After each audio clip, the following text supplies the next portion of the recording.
Okay, good morning mga katiits. Isang mapagpalang araw po sa ating lahat.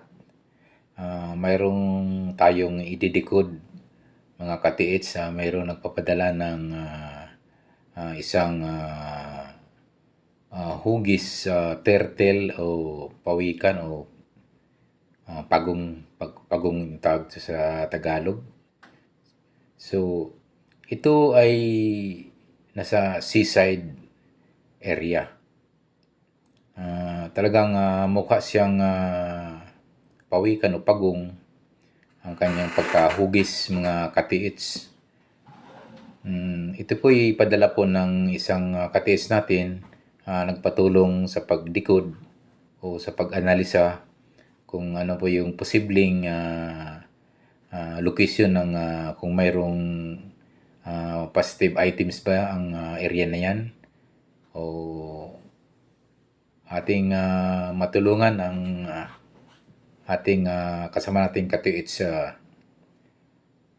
Okay, maganda po yung area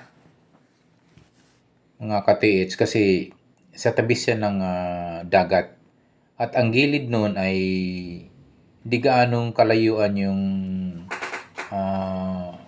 siguro may sa tsansya ko rito may mga 5 to 6 meters ang layo ay may mga lupa na dyan at pwedeng may mga kahoy-kahoy diyan.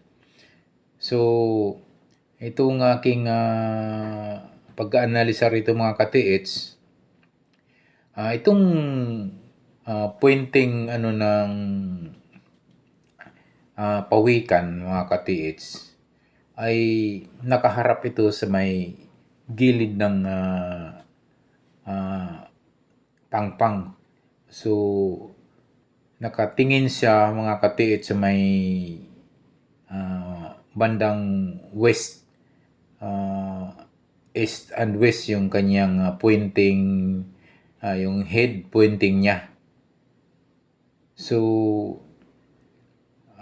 ito ang aking sa pantaha dito mga katiits.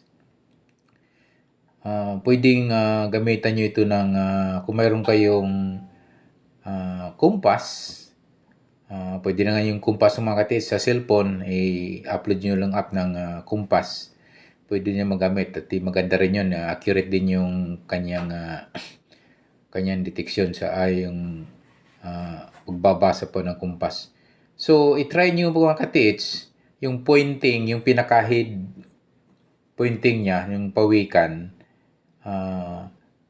doon yun i-point yung kumpas kung how many degrees yung layo ng kanyang maabot.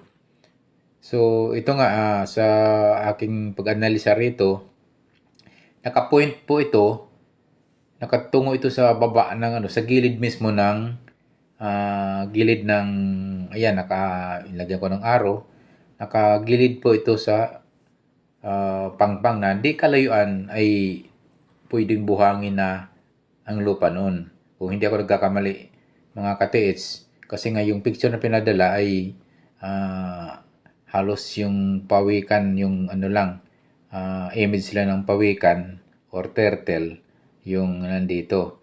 So, kung mayroong itong mas malapit na mga kahoy o baybayin o siya, buhanginan, i-check nyo mga katiits hanggang 5 meters, 5 to 6 meters mula sa layo ng kung saan pinpoint yung ulo ng turtle. I-check nyo po doon. So, kung kayo mayroong scanner sana, yun the best mga katiits. The best talaga po yung locator scanner kung yun yung dala-dala yung equipment, treasure hunting equipment. Kasi nga, madaling makabasa ng medyo may distance po yan.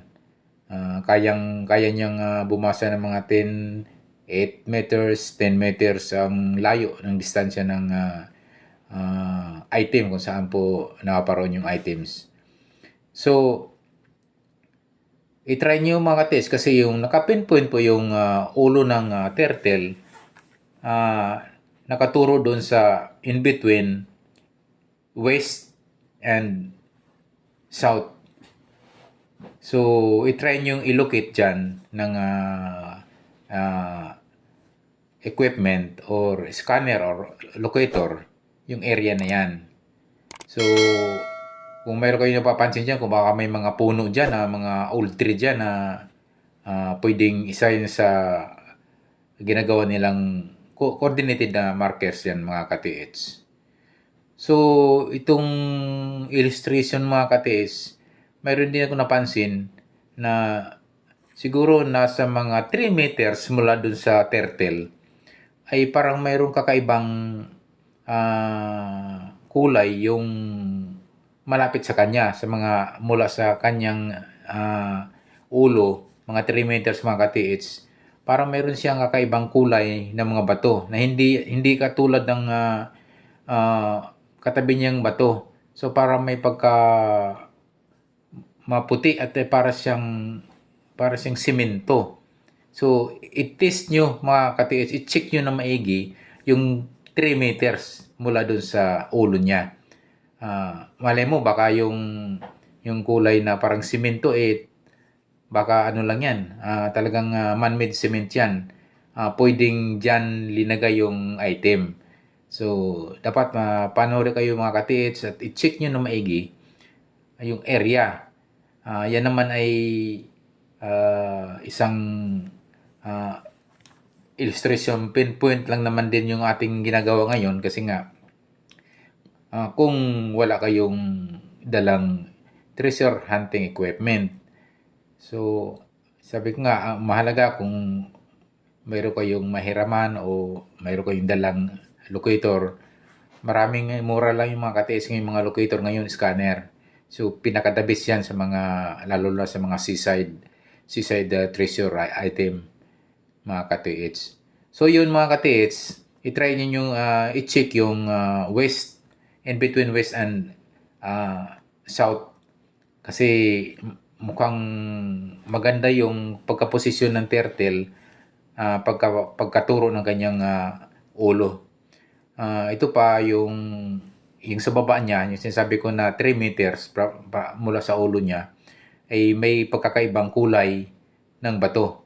So may parang may halong pagkaputi na hindi naman tulad yung natural rocks na katabi niya na iba ang kulay. So i-check nyo, mga ka-TH, yung area. So baka nga ay posibleng dyan lang din sa malapit niya. Okay. Iba pang napapansin dito, baka mayroon kayo, mga ka-TH, napansin dyan sa bandang east, o baka mayroong coordinated sign dyan. Kasi mayroong mga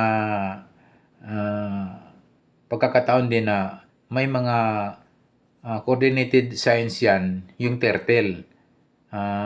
Karamihan kasi sa mga turtle, mayroong mga coordinated sign yan kasi yung mga nakakita ng mayroong maliliit na minsan formang turtle sa mas malapit sa kanyang area. So, kung mayroon kayo napapansin, i-check nyo yung paikot, paligid. Baka may coordinated marking signs ang turtle. At baka may mukhang hugis turtle din yan. So, i-check nyo maigi, mga ka-TH, na baka sakaling mayroong coordinated marker signs yan sa paikot niya. Kahit yung ang layo ng mga 5 meters, mga ka-TH, yun yung i-check nyo. So, maraming salamat sa mga ka-TH sa inyong nagtitiwala.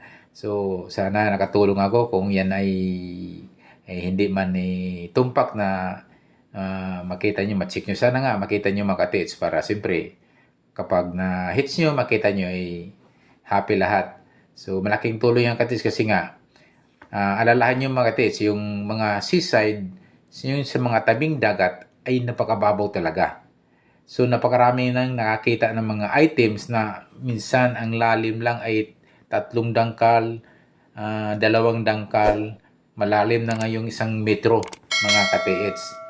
Yun yung napapansin ko at yun yung ding karamihan sa mga nakakuha ng items sa tabi ng dagat, mga ka-TH.